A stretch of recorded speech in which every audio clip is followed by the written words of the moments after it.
It's my great pleasure to be sitting here this evening with Margaret Ventris Grimer, who was born in Twickenham in 1933.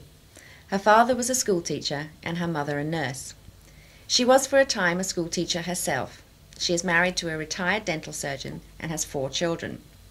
Margaret has written a series of books, and I'd like to ask you, Margaret, how you came to write your first publication. Well, I was working for this marriage counselling organisation, the Catholic Marriage Advisory Council, and they got me to write several internal publications, so that when a publisher approached them for somebody to write a book on marriage preparation, I was given the commission. And from then on, I always wrote to commission. So the books were always an agreement between the publisher and me about what was wanted and what would sell, and that's how I came to write the books. Which book did you find the most difficult one to write? Difficult? Or the book that you least enjoyed writing? Well, I once wrote a book called Sixth Sense, which was a book for sixth forms, and it caused so much controversy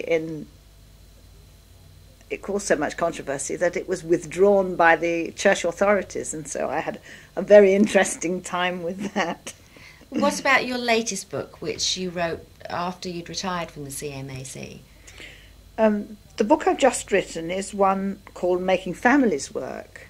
The publisher thought that it was the International Year of the Family in 1994, and so sometime in 1993 they approached me and said, look, you've already written a book called Making Marriage Work, how about one on families?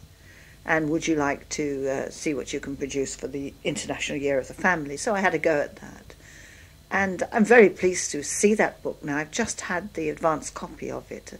It looks all right. I'm quite proud of it. The difficulty in writing it, of course, was that I was already retired. And whereas before, if I got hesitating about how to continue with a book, I would leave the work and get up and go and talk to somebody, and they would feed their ideas in, and so we would go, and I could go back and have another go. This time I was trying to write on my own, and I did find that extremely lonely and extremely difficult to get over any sort of block. And so I said to Peter, this is the last one, I don't think I'll write anymore, it's just too lonely a job. Your first record choice is a record called Frankie and Johnny. Can you tell us why you chose that one? Well, this comes from my work at CMAC. It's a marriage counselling organisation, that's true. But I particularly remember the conferences we had and friends that I had there who were tutors and who were other counsellors. And we used to talk about all kinds of marital difficulties and try to think about how one would solve particular problems in marriage. And somebody would get up and sing Frankie and Johnny because it was very difficult to see how they could have solved their problems. And so this reminds me of those times when we had such fun, so many good weeks and weekends, and all my friends at CMAC. So perhaps we could start with Frankie and Johnny. 'Cause when she left underneath a long red kimono, she was toting a 44 gun. She was gunning for her man who was doing her wrong. Then back Frankie dashed to that hotel, started yanking that bell.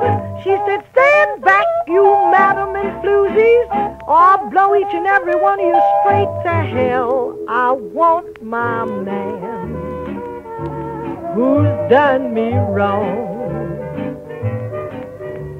Johnny in panic mounted the staircase, screaming, oh Frankie, don't shoot. 3 times she pulled a trigger on a 44 gun. The gun went root toot toot. She'd nailed her man who done her wrong.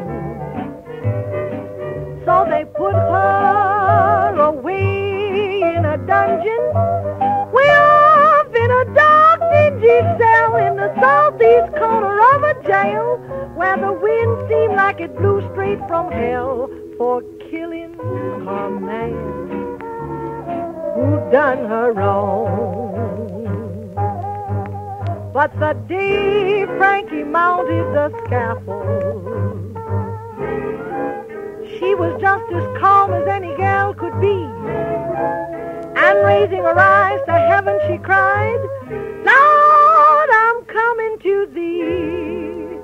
I'm sorry I killed my man who done me wrong.